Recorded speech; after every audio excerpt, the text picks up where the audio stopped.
Hi guys, and welcome back. I want to show you a little bit about how I manage, the more practical aspects of life while living full-time on the road.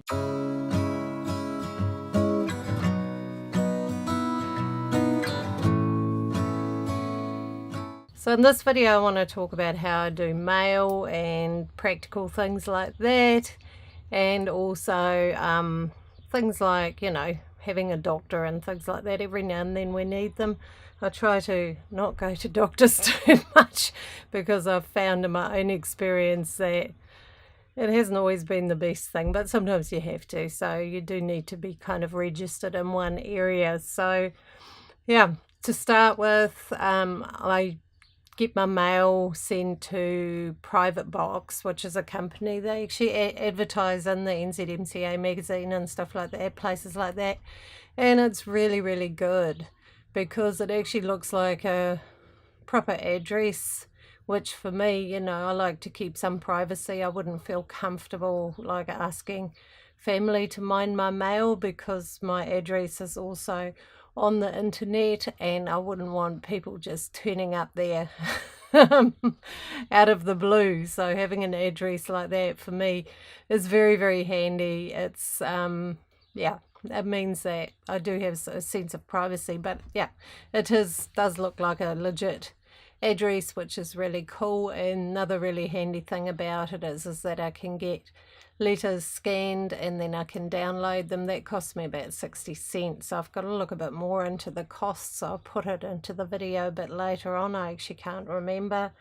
There is a monthly fee for it, and to get my mail sent on, I pay a bit more because I choose to have it couriered rather than sent by standard post. I just find it easier to get it sent to somewhere where it's going to be there the next day, and generally it is. If I tell them before 1 p.m. to forward my mail by courier, it's generally wherever I am the next morning. So that's pretty good going. And yeah, so I find that really, really practical. It saves a lot of hassle, and I don't have to get my mail constantly sent on because I can get it scanned and I can read it online. And like in my last mail, which I'll show you when I do a bit of a screenshot of it, I had a letter from my doctor which had a bill which I need to pay, but I didn't feel like having it sent on, so I just read it online and I'll pay them online, which is easy enough. So actually, talking about doctors and things like that, yeah, that can be a bit awkward. A few years ago I needed to have some medical treatment, and I was working with the fairs at that point, so I needed to be in that area of around Rotorua and so forth, and I didn't want to go all the way to Wellington. It wasn't anything super major or anything like that, it was just outpatient stuff. So and in the end I had to sort of use my friend's address in the area to be able to have medical treatment in that area, because you can't just do it out of your own area. So that was a little bit annoying. I don't like lying, I don't like fibbing about things like that, but at that point in time I had to. And yeah, it wasn't my favorite thing to do, but sometimes you just need to do what you need to do. So yeah, having family or people or friends or somebody whose address you can use in an area where you spend quite a bit of time for things like that, if you're full-time on the road, is actually very, very handy, because otherwise you can run into trouble with that. Another good practical thing for medical situations, especially if you have a medical history, if you need to see doctors regularly or on any kind of medication or something like that, is to carry copies of your medical notes with you. I have some. There's not a lot in there at the moment, which is really good. I'm very happy about that. But it does mean if you do get caught out and have to go to a doctor that doesn't know you from a bar of soap in some strange town, you can actually bring your records with you and they can check and have a look, and generally they're a lot happier once they know, what your medical history is and things like that. So I highly recommend that. Okay, so this is who I use to get my mail sent on, and yeah, this is the login screen where I can have a look what I've actually got in. Okay, now I've logged in and this is my inbox.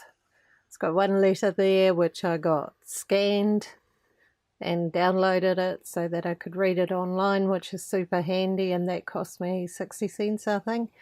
And this Habitat magazine, I actually must contact Resines. I really don't need them and I don't really want to pay to get them sent on to me. So yeah, that one I've asked to have it recycled, which is free.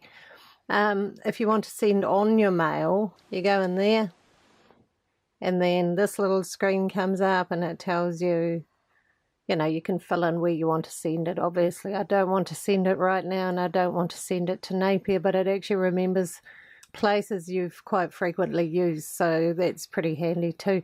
But I really like it because nobody else has to worry about it. I can read it online if something urgent comes in. And I'll try and find you the prices because I actually can't remember what they are. Which is about, here we go, plans and prices. So the personal one's the one I'm on, so that's $12 a month. And it gives you a street address, a PO box and all of that sort of stuff. And to get mail sent on is a little bit extra depending on how you send it. With a courier I usually pay around about $6 to $8. It's good to have the gear you need on board, so you're not expecting somebody else to have it. So I have a good heavy duty towing strop, which is awesome, which somebody gave me, which was the best present ever.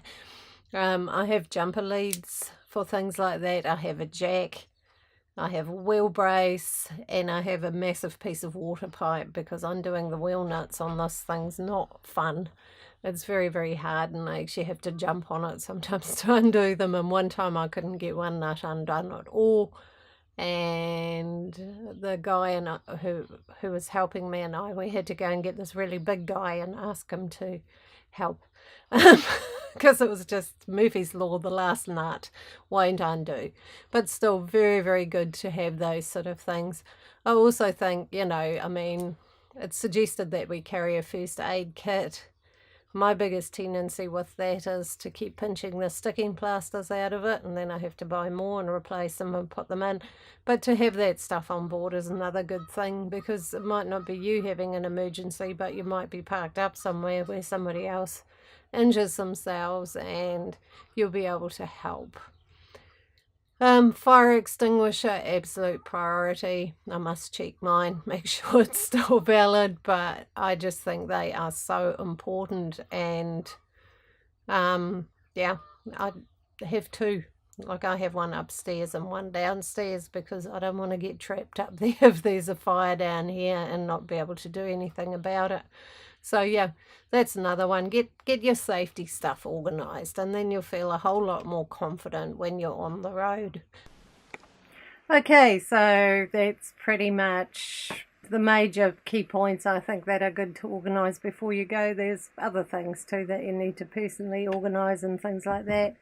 But yeah, having your mail going somewhere good and having your medical stuff sorted and having your basic safety equipment on board and having spare wheels and things is, yeah, it just makes you feel more sorted, I think. And yeah, I think they're worth having. So anyway, if you like this video, please give it a like and subscribe if you'd like to see more. And also if you've got any comments or ideas or suggestions for other people, please put them in the comments below. So anyway, lots of love, and I'll see you next time. Nothing's ever enough. Money isn't worth all the life that you're paying. Wonder when it all stops. When nobody want more, when we're done taking all for granted.